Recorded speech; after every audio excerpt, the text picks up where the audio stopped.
injak mak bisa cak abe enlora orang disegani orang.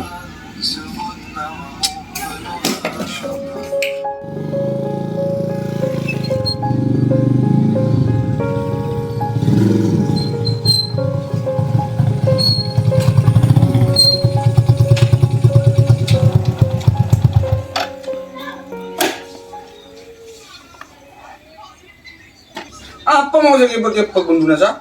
Iya lah gendut tujuh cuma. Lah gua tanya pun. Tanya di mana?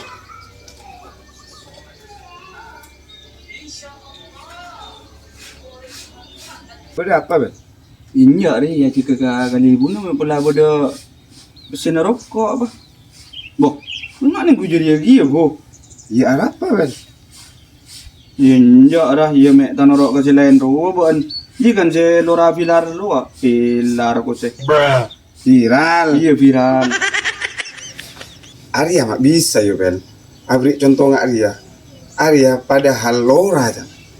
Iya macam kok bro. Pribadi nasi kok sepuruk apapun beliau.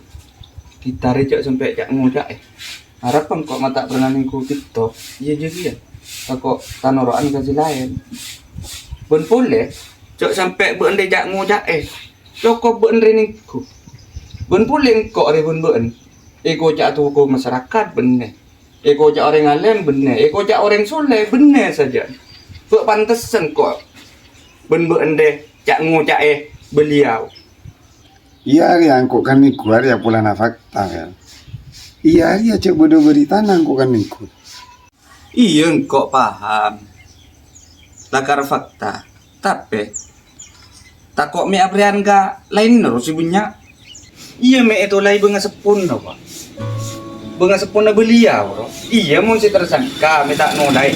Mungkin me benga sepun na tak terima cek kita rejak ngucak saumpama cak ngucak kok bun. Makanya kita neng pola na beliau orang sepun na me orang tapah, orang alim, orang wali siapa tahu kan?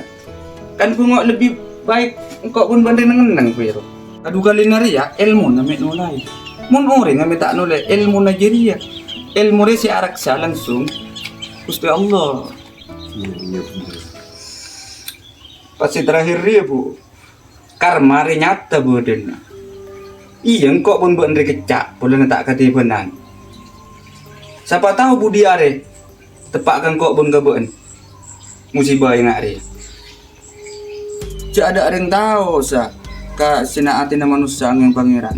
Aron yang dalam bujang kan bodoh. Ya mungkin libal kulo sabit kol biala dinek. Iya bener. Terus artinya apa? Ya ruas yang menyengari. Dat siya pelik-pelik binyaat patap-tapaki ati akti na atas agama ajunan agama Islam. Hiding. Malam sunyi bersuara, bisikan jiwa yang terluka. Ku genggam tasbih perlahan, sebut namamu penuh harapan. Langkahku sering tersesat, hati tertutup debu maksiat. Namun kasihmu tak sirna, menunggu kembali padanya.